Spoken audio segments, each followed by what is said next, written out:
bienvenidos a nuestro video en donde le estaremos explicando un poco acerca de la hemoglobina.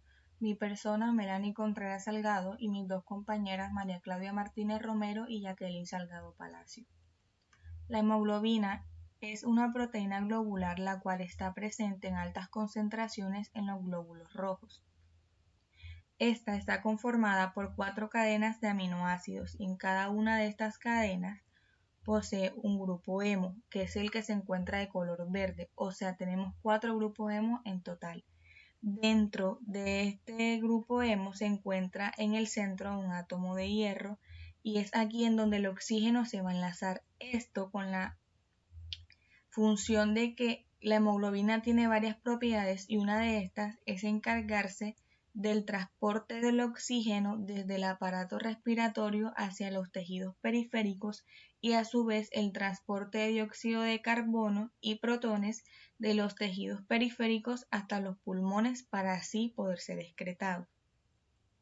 Algo interesante es cómo sabe la hemoglobina cuando debe liberar oxígeno. Esto es debido a algo que se conoce como inhibición alostérica, lo cual hace referencia a algo que se está enlazando a otras partes de la proteína, es decir, es posible puesto que al momento de que el cuerpo se está ejercitando hay zonas en donde se acumula más dióxido de carbono. Entonces, haciendo un recuento, tenemos que en los glóbulos rojos es donde se encuentra más la presencia de la hemoglobina. Y esta a su vez contiene grupo hemo con un átomo de hierro en el centro, que es aquí en donde se va a enlazar el oxígeno. Entonces, cuando esta hemoglobina pasa por esta zona donde hay gran cantidad de dióxido de carbono, este se va a inhibir alostéricamente a la proteína. Es decir, que ésta ya no podrá retener más el oxígeno que tenía y deberá liberarlo. Y es aquí justamente donde más se necesitaba la presencia de este. La hemoglobina presente en adultos tiene 2 cadenas alfas y 2 cadenas beta. La cadena alfa consta de 142 aminoácidos con una secuencia primaria específica y tiene un peso molecular de 15.26 kilodaltons y posee cargas en su ambiente subcelular las cuales dependen del pH en cada uno de estos ambientes. Por ejemplo, en el lisosoma posee una carga de 8.3 a un pH de 5.5. Para el citoplasma una carga de 1.5 a un pH de 7.4 y para las mitocondrias una carga de 0.3 a un pH de 8.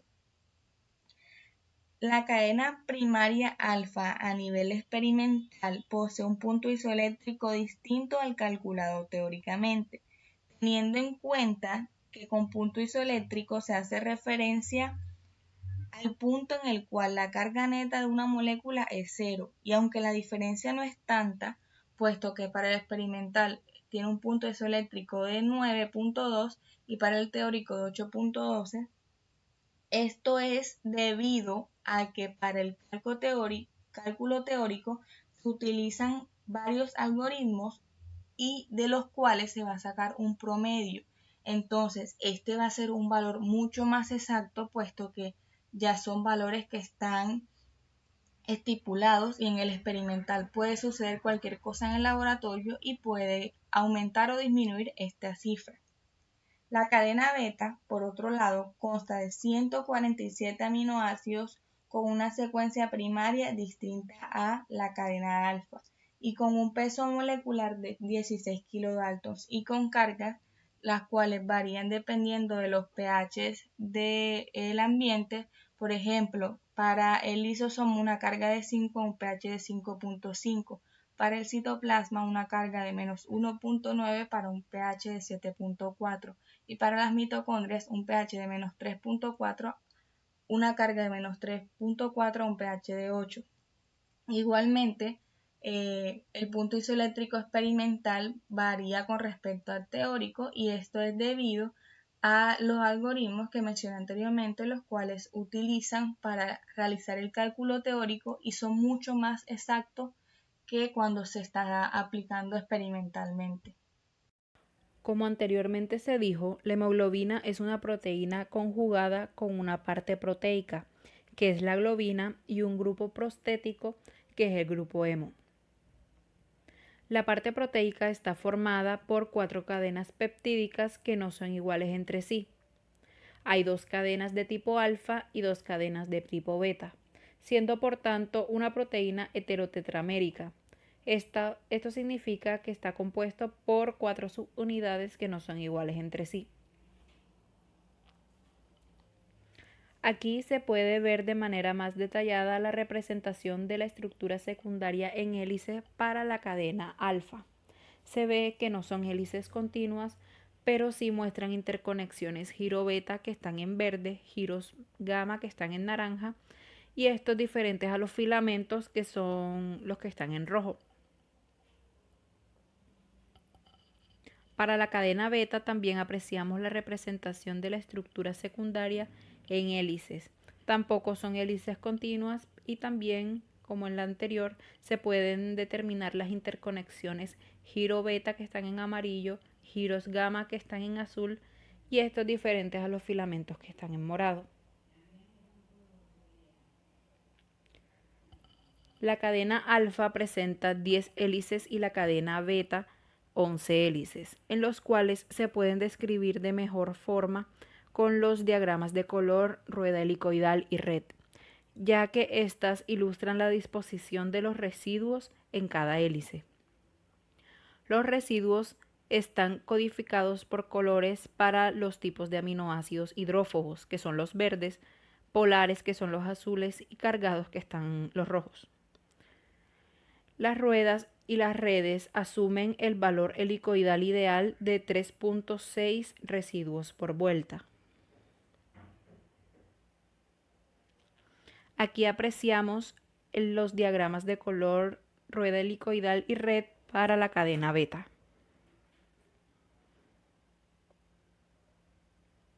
Las interacciones hélice-hélice en las cadenas alfa y beta son de 25 y 27 en total respectivamente. Las tablas nos muestran información sobre la interacción hélice-hélice presentes. Estas interacciones informan si una o ambas hélices están en la cadena polipeptídica. Mencionan los números de hélice para cada uno, la distancia de aproximación en Armstrong y el ángulo de interacción en omega. También muestra el número de pares de residuos que interactúan y el número de residuos en cada una de las 2 hélices involucradas en cada interacción.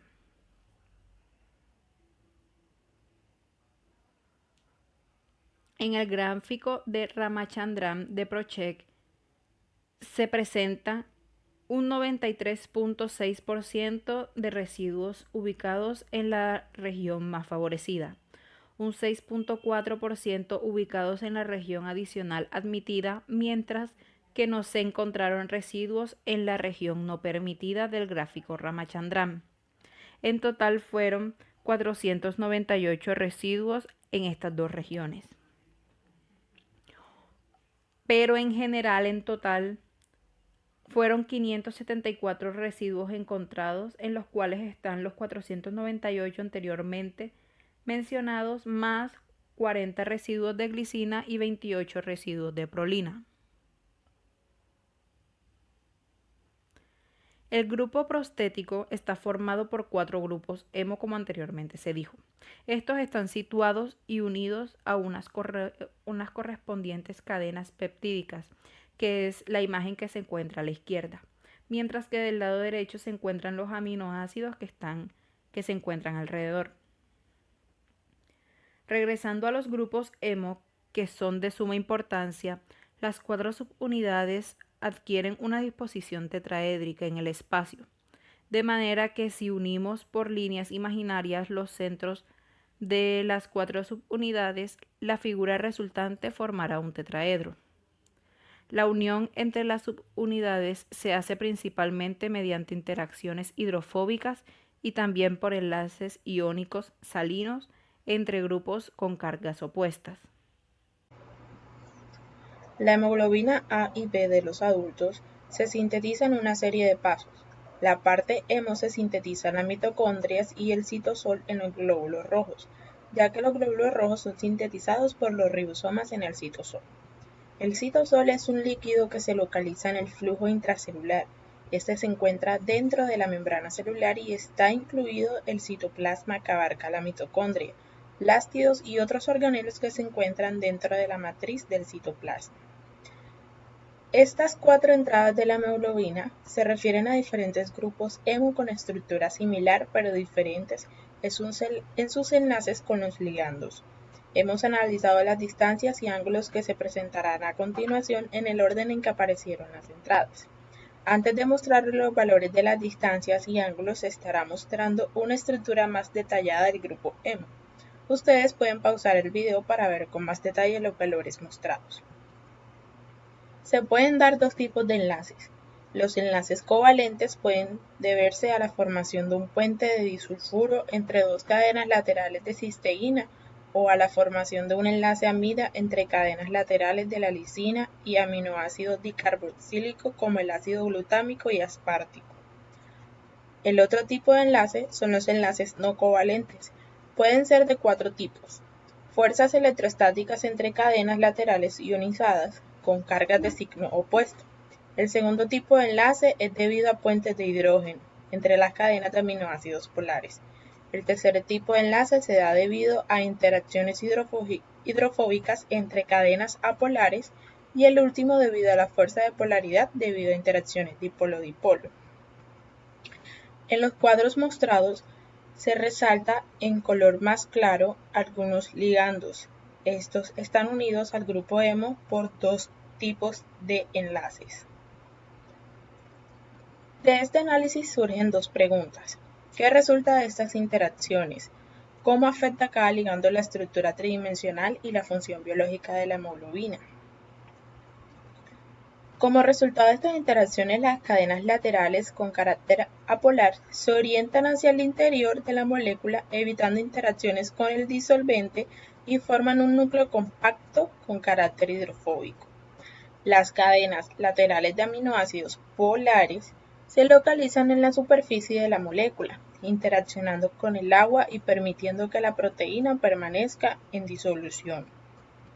La estructura dimensional se ve afectada con respecto al volumen, propiedades físicas y químicas.